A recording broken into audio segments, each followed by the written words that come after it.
I'm in a very unique area down here in Coos Bay. See all those old docks? Isn't that amazing? I'm down by the Coast Guard station going over towards Charleston and see this old rundown, I don't know what it is, some kind of ship that they used to cut.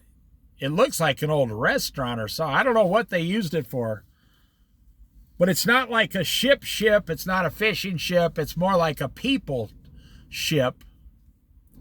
Well, anyways, I thought we'd go to the next chapter 41 and let you look at this unique place here and the beautiful river. Chapter 41. Can you pull in Leviathan with a fish hook? Leviathan. Or tie down its tongue with a rope. What is a Leviathan? Doesn't say. Well, obviously, it's some big fish. Now, think of the seas today in 2024. And think of the seas in like 1724. Where they just had millions and millions of whales worldwide. And flying starfish just coming out of the ocean by the thousands everywhere. That just sounds amazing. And, you know, I saw photos in Florence, Oregon of 60-pound salmon, 70-pound salmon. And I was working at this restaurant, and I asked this Indian chief guy. He's gone. He passed away many years ago, but he was Indian chief at that time. And I told him, I'm not from here. You know, can you tell me about these fish? He said, now this Indian chief was in his 70s at the time, 20 years ago. And he said, yeah, he said, down here in the Siuslaw River, he said, when I was a boy of 10 years old, 60 years earlier, when the salmon run would come in, you could almost walk across the river on the back of the salmon. He said, it sounds made up, but he said, it's not. He said, we never used to fish for salmon. He said, we would go out with nets and just grab 20 salmon and go back as the Native American Indians and keep the meat for all year. And I've had a professional, like, I won't say they were Indians, but they were born and raised here, chefs and stuff, give me some professionally smoked salmon. Like smoked, dried salmon. Oh my gosh. I'm telling you, just wow. This stuff just melts in your mouth. So when you hear God talk about a certain fish in the sea that you can't even catch with a hook in its mouth, can you put a cord through its nose or pierce its jaw with a hook? Will it keep begging you for mercy? Will it speak to you with gentle words? Will it make an agreement with you for you to take it as your slave for life?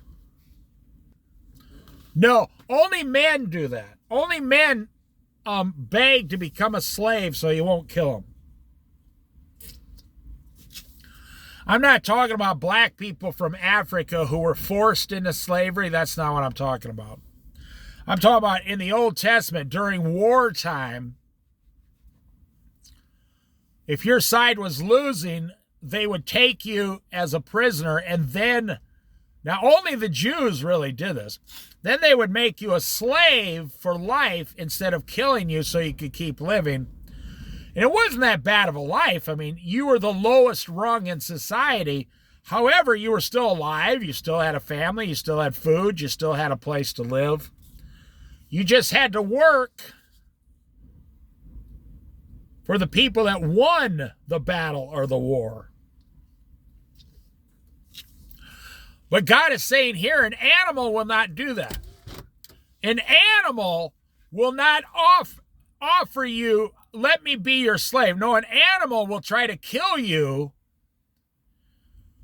up until you have to kill the animal. But at least the animal fought a good fight and had a good death. There must be nothing worse than having a wimpy death. I mean, just giving up in life and just 5 years later just dying because you've just given up. That's what God is saying. Sometimes a fish lives a better life than a man. Yes, that's what it's saying. If you compare that to 2024,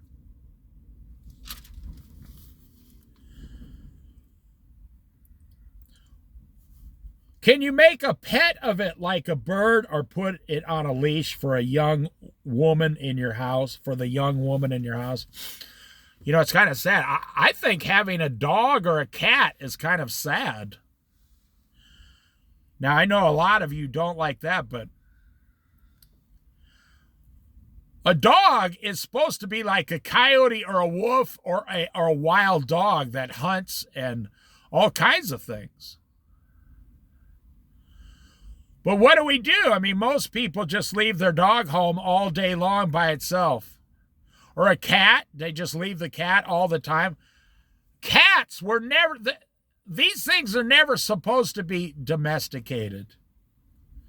I mean, you can tell people they got these little dogs as little like show pets, and they walk around and look at my little doggy, and the dog's like, yep, yep, yep, yep, yep. And then it poops and you have to pick it up.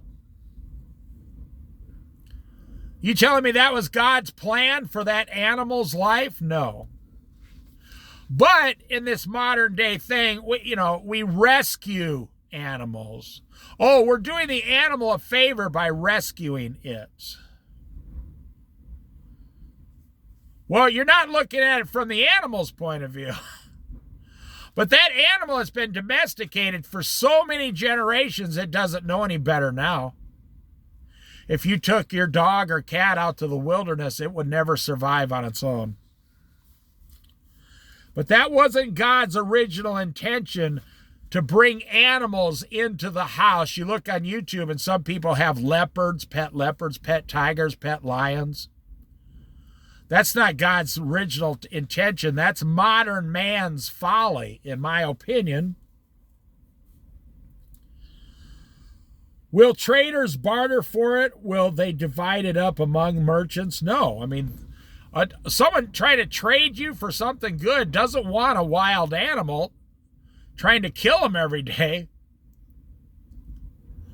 That's why we've domesticated animals for profit. You paid someone for that animal.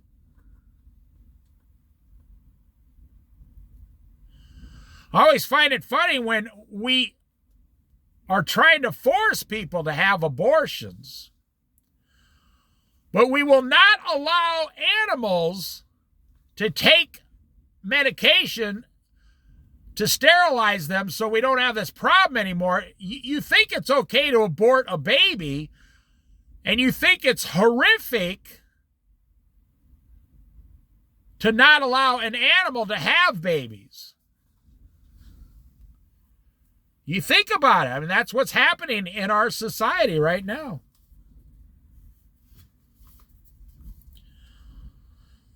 Can you fill its hide with harpoons or its head with a fishing spear?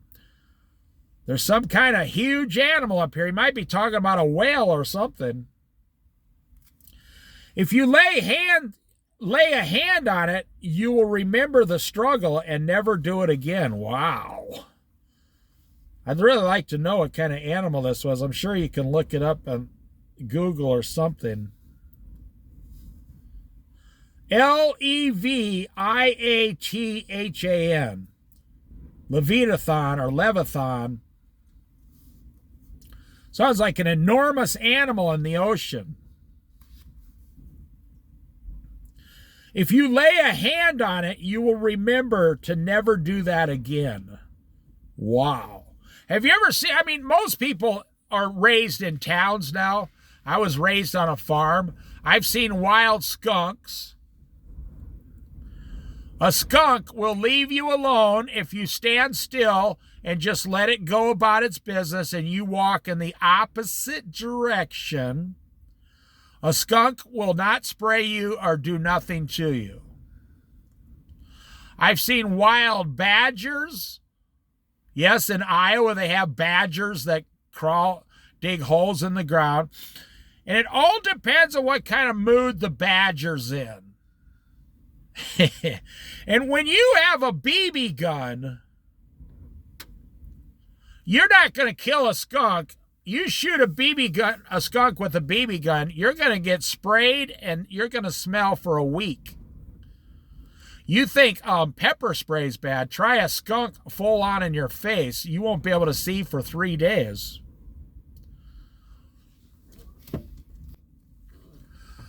True story, my best friend, we were in the 9th grade, and we had to take the bus. We lived out in the country. He gets on the bus. I hadn't seen him for 2 days. You know, it was Monday. The bus driver goes, "Whoa, whoa, whoa, get off the bus. Do you have a entanglement with a skunk?" And he goes, "Yeah, me and my brother. We saw a skunk. We thought it was dead, and we went to pick it up, and it sprayed us in the face." The bus driver said, "Well, you can't come to school." My friend was so poor. True story. I asked him, what was she going to do with that skunk? They said, my friend was so poor. 1976. He said we was going to try to skin it and eat it to get some meat. He was my best friend, and he lived with his 450-pound disabled grandma. His mom died young at birth or something. His dad abandoned them. They had no electricity. Yeah. They were going to try to eat the skunk to get meat. Well, the skunk wasn't dead. So, the bus driver said, you got to get about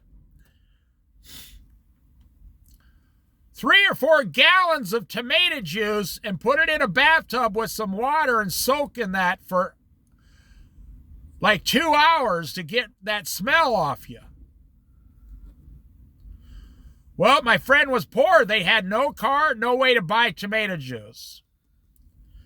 So I yelled out the window, just go home, keep spraying yourself off. And I'll see if my mom will buy you some tomato juice so you can soak in it tonight. Now, we were middle class back then, and, well, everybody was middle class. My friend had no parents. And there were no food stamps back then. Believe it or not, no food stamps. Their uncle would bring them food to eat, but it wasn't enough. And we would supply them with wood sometimes so they could cook their food in an old-fashioned stove. I'm not making this up. They had a washing machine that you had to crank by hand outside and then hang the clothes up. Talk about a rough childhood. Yeah. So my mom bought them a bunch of cans of that, V8 juice or whatever, and they put it in. They skipped school for 2 or 3 days and came back. All their skin was red like V8 juice, but they didn't smell anymore. Well, they smelled like V8 juice. And they came back to school. That was just after tangling with the skunk. like I said, the badger, it depends on what kind of mood it's in. You better be a good runner. Of course, we wore cowboy boots back then, clodhoppers. Those badgers, they're pretty fast. We had one turn on us once. Oh, yeah. That's what God is saying here. Some huge fish in the ocean was so big, nobody could even, if you even touch it, you'd remember it the rest of your life. Any hope of subduing it is false.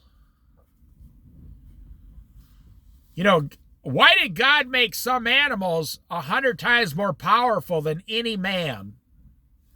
You know, we all stand in awe when Arnold Schwarzenegger or someone like that lifts a bunch of weights. And then a gorilla at the zoo walks over and lifts 2,000 pounds with one hand. Why did God do that? We keep going to this. Why did God do what God's doing? Why did God do what God's doing? Why? The answer is because God saw pleasure in doing it. Now remember, God did all of these things in 6 days and rested on the seventh. And actually, all the animals he created in one day. God did all of this, the entire animal kingdom, in one single day. How is that even possible? Well, you have to be God. You have to believe that all the animals evolved out of a sludge over 12 million years, or that there is a God who created all of this in 6 days. And of course, if you go to the oldest writings, we have proof that God did all these things.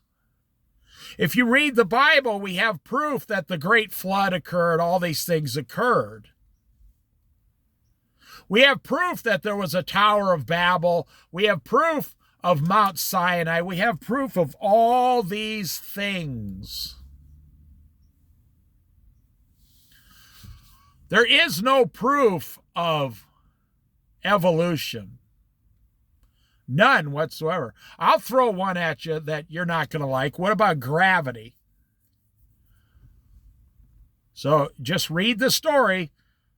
Isaac Newton was sitting under an apple tree, and an apple fell on his head, and he said, "I've discovered gravity." Do you believe that? Now, I'm not saying there isn't such a thing as gravity. I don't think the words in the Bible, they say, and they discovered, now listen, that gravity is the thing that holds everything together after the Big Bang Theory. You can't see it, you can't measure it, but it's gravity that holds all of everything together. And I say, no, it's God's hand holds everything together. The hand of God is holding all of this together. You see how they want to say gravity is going to replace the hand of God. There's an invisible force called gravity, and it was just invented like in the 1800s by Isaac Newton. Does that even, no. Doesn't make sense. I said this to my teacher when I was in grade school. I said, that doesn't make sense to me. I said, when I go to church, the nun says that, now I went to Catholic church, I was raised there, but the nun says God's hand holds it all together, and it's in the Bible. I looked it up. She said, David, religion has nothing to do with this. This is science. This is gravity. I said, okay, well, I guess you just don't know. She got mad at me, boy. Is it gravity or is it the hand of God? Now, some people say, well, the hand of God created gravity. Well, can you prove that? Can you prove in the Bible the word gravity? I don't think so.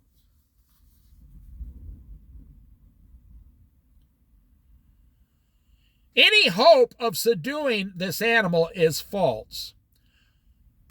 The mere sight of it is overpowering. No one is fierce enough to rouse it. Who then is able to stand against me? Woo! Now we see what God was saying there. He said there's an animal in the ocean that no man can subdue.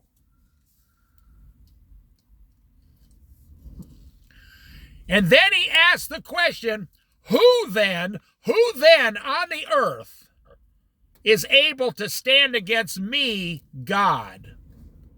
Because I, God, made that animal, and you can't even subdue the animal that I made.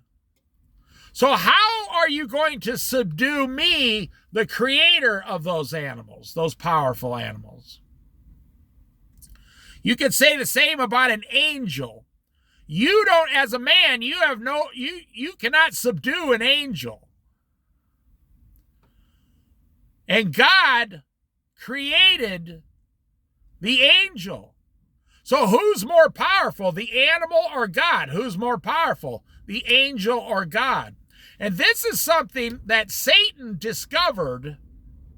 Lucifer, the devil, he had 1/3 of all the angels behind him. 1/3 of all the angels, and he was up front and was coming against God, charging God. He was going to overthrow God and kill him so he could be God, which is fallacy, because if God could somehow be killed, then we would all cease to exist immediately.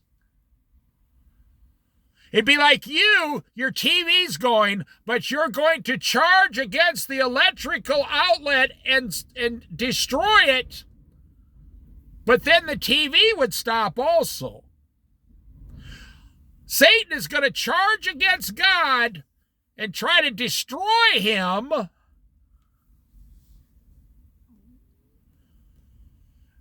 You say, well, God's more powerful than Satan. Okay, but it wasn't just Satan. It was Satan and 1/3 of all the angels in heaven. Legions upon legions of angels, 1/3 of them came against God. Think about how powerful the devil was with 1/3 of all the angels. And what does it say? What does the Bible teach us? Satan and 1/3 of all the angels were cast out of heaven by God, as fast as lightning flashes from the east to the west. And boom, boom, they're all on the earth. That's the power of the God we follow. That's the power of God the Father, God the Son, God the Holy Spirit. Now I want you to think about that. Why would you try to run your own life on this earth? Why would you try to run your own life on this earth? I just saw someone out on that boat.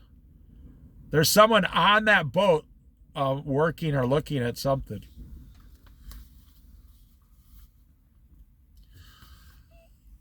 See, God cannot be overthrown. Everything was created except God himself. Where did God come from? We don't know. We will find out in heaven, and then it'll all make sense. But for right now, God wants you to yield to him and love him. He wants you to love yielding to him. He wants you to love him like he loves you. He is my Father whom I love. You have to have a relationship with him. People say, well, I got saved, blah. That'd be like your parents saying, well, we took some baby home from the hospital. We weren't really sure if you were our baby, but we took some baby home. Can you imagine, from God's point of view, one of his children, his children, saying, well, yes, I got saved several years ago, but then I went my own way and I pretty much ignore God every day since then. Well, can you really claim that you have a relationship with God and that you are actually saved? Then prove it by having a daily relationship with Jesus Christ. Because when you start to see who God is and how powerful he is, just how powerful he actually is, and he looked down at little old you and me and said, I want to be your father and I want to save you from your sins. And he reaches out his hand and says, put your hand in mine. Believe upon me and follow me, and I will take care of everything you need for all eternity. And I will show you wonderful and amazing miracles for all eternity. And most people say, oh, wow, that sounds great.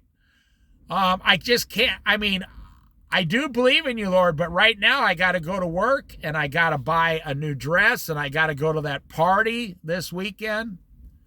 And I bought a house and I got to go fix it up. And I'm telling you, you are trading, this may be the wisest thing I've ever told you. You are trading earthly pleasures and possessions. You're trading them and giving up eternal treasures. You are trading earthly, faulty treasures for heavenly, eternal treasures. That should piss you off. That should anger you. That should make you so angry. You should say to yourself in the mirror, why did I just give up all these things for all eternity so I could have just this one more thing on earth? Why did I do that? It doesn't make sense. You're fighting against God by trying to force God down a path that you think is a good path to take. How can you even answer the question without God telling you the answer first? The devil came and was talking to the archangel Michael and said about the body of Moses. Well, what's God going to do about the body of Moses? And the archangel Michael said, may the Lord rebuke you. He didn't even respond to him. He says, may the Lord rebuke you. That the body of Moses, why are you asking me such a question like that? The archangel Michael, I have no power over the body of Moses. Whatever God does, God does. I'm not in charge of God. The archangel Michael, I do and follow anything the Lord tells me. I'm not in charge of the Lord. Why don't you go ask the Lord what he's going to do with the body? But that's not what he said. He only said, may the Lord rebuke you. And then he just let it go. May the Lord rebuke you. That has nothing to do with me. It's the same as like if let's say you owned a fishing boat and you're on the ocean and all this stuff, and someone comes running up to you out in the middle of the ocean. They fly out in a helicopter, say, and they get on your boat and say, I got to ask you a question. And the guy in the fishing boat says, yeah, wow, it must be something really important. You came out here in a helicopter. What's going on? And you say, we're building this concrete road down on 5th and Elm in the city. And we was wondering what your opinion of that was. The fisherman captain would look at you and say, I don't have an opinion at all. I don't give a damn what you do with the roads. I work in the ocean. I work at the sea. I don't ever drive that road. Why don't you ask the people in town that question? That's what I'm saying. You know, God is making these amazing things. And the reason you're trying to live your own life is because you're not understanding that God has the power. You're not understanding who God is. When you realize God could give you anything at any time, then you stop asking yourself stupid questions. You stop saying to yourself, how come I can't come up with the answers? How come I'm struggling in life? How come I still owe $200,000 on this house? Why am I struggling? Because you're trying to do everything with your own power, my friends, my Christian friends. You're trying to do everything on your own power. And you're not allowing God to just do it for you. Now, yes, you have to go to work. You need a place to live. You need a car to drive. But you don't have to work at the greatest job. You don't have to live in the most expensive house. You don't have to drive the most expensive car payment. God did not tell you to do any of those things.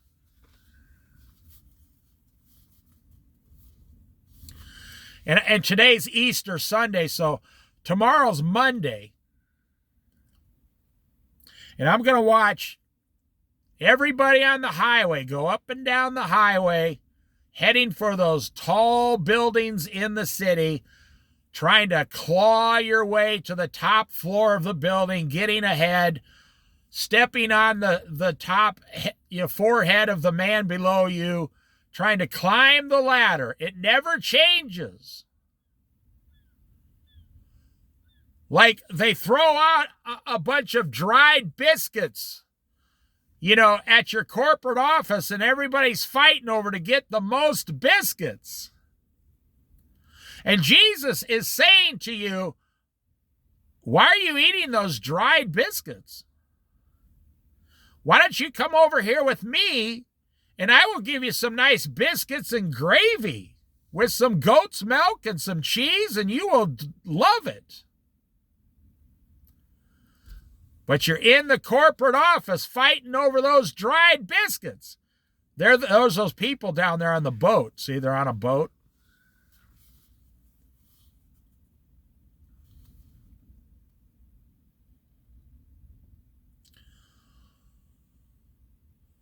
I will not fail to speak of Leviathan's limbs. He's still talking about this animal. Its strength and its graceful form. It's got to be a whale. It's got two limbs on the side, you see.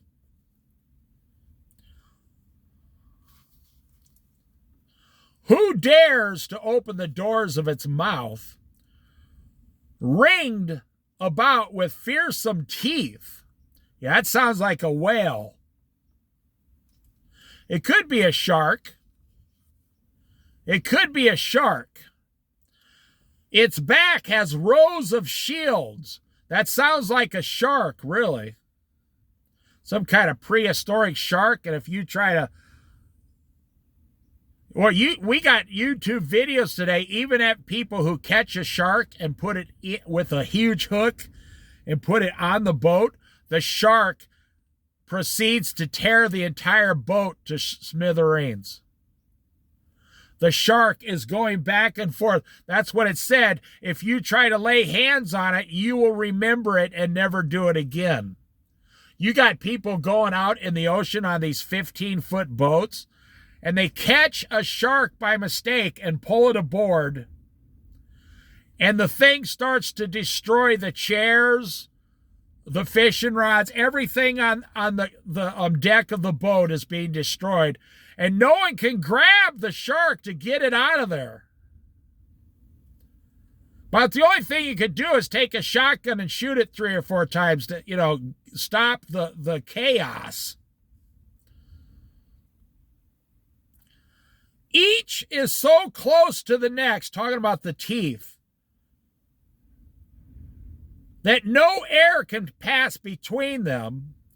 They are joined fast to one another. They cling together and cannot be parted. Its snorting throws out flashes of light. Its eyes are like the rays of dawn. Wow. So we go, oh, look at that shark. Look at those shark eyes. Let's just say it's a shark. That's why you don't think like God. I would say, okay, I'm going to make a shark. It has to have eyes.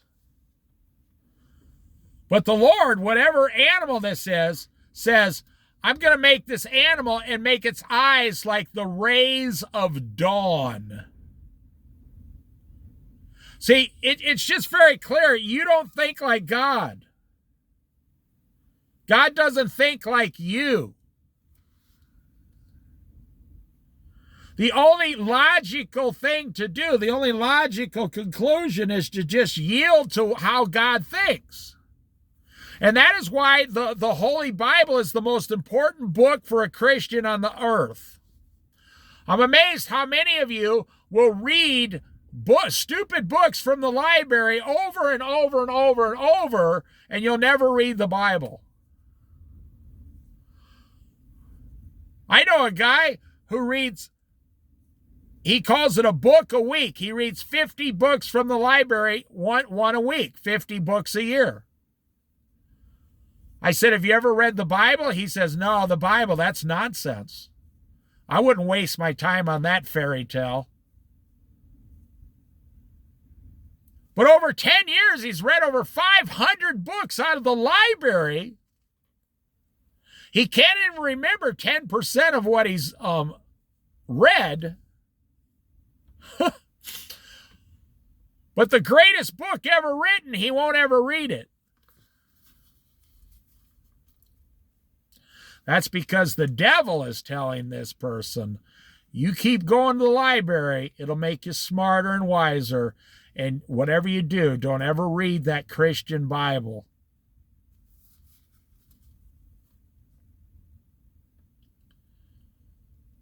Smoke pours from his nostrils as from a boiling pot over burning reeds. This almost sounds like a dragon. Well, they say dragons were real. I think there's a place in the Bible that speaks of them once or twice. They do say dragons were real, thousands of years ago. This actually almost sounds like a dragon coming in and out of the sea with smoke and fire coming out of its nostrils.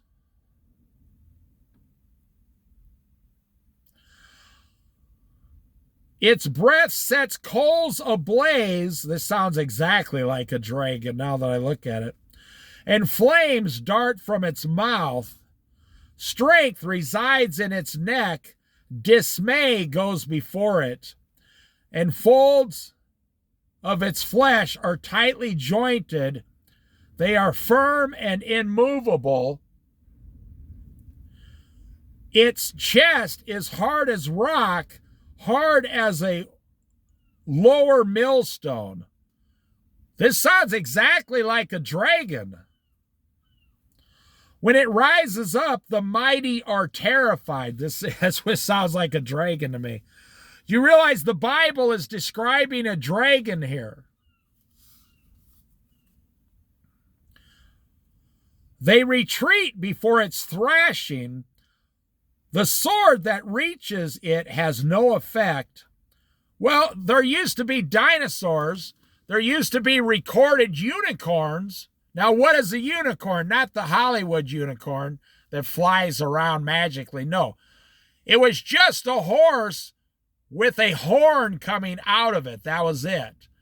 Why is that so hard to believe? We have elk with horns, deer with horns, cows with horns, steers. You know, bulls have horns. Why is it so hard to believe that God used to make a horse with a horn coming straight out of its head? That's not hard to believe. The dinosaurs, we have their skeletons, and they all died in the great flood, the flood of Noah. God made all this stuff, so why was it so hard to believe that he made a dragon that could swim and go in and out of the sea and on land, and fire would come out of its mouth? Why is that hard to believe? Especially that he's describing a dragon here 100% perfectly in great detail.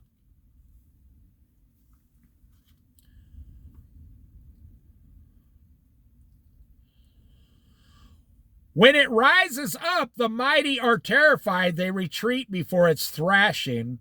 The sword that reaches it has no effect, well, because its chest was as hard as a millstone. Nor does the spear or the dart or the javelin. Iron it treats like straw. This sounds exactly like a dragon you see in the movies. And bronze like rotten wood. That's how strong it is. In its mouth, it can chew bronze like a toothpick. Arrows do not make it flee. Sling stones, like slingshots, are like chaff to it. A club seems to it but a piece of straw. It laughs at the rattling of the lance. Its undersides are jagged potsherds, leaving a trail in the mud like a threshing sledge. This is a dragon. I made up my mind. That's what it is. It makes the depths churn like a boiling cauldron and stirs up the sea like a pot of ointment. It leaves a glistening wake behind it. One would think the deep had white hair. Nothing on earth is its equal, a creature without fear. Wow. This got to be a dragon. So, were dragons still around when Job was on the earth? Because otherwise, why would God talk about an animal that Job has never seen or anything? It looks down on all that are haughty. Yeah, this is a dragon it's flying around. It is king over all that are proud. Wow. The Lord, in my opinion, just described a dragon. Now, I'm willing to be wrong, but every single line was the feature of a dragon. That's the end of chapter 41. I'm going to end right here with, like I said in the previous chapter, see this huge boat out here? See there? That's what man has made. And man pats himself on the back. I've made a great thing. I've done a great thing. But God has made the ocean. God has made the rivers and the seas and the valleys and the mountains.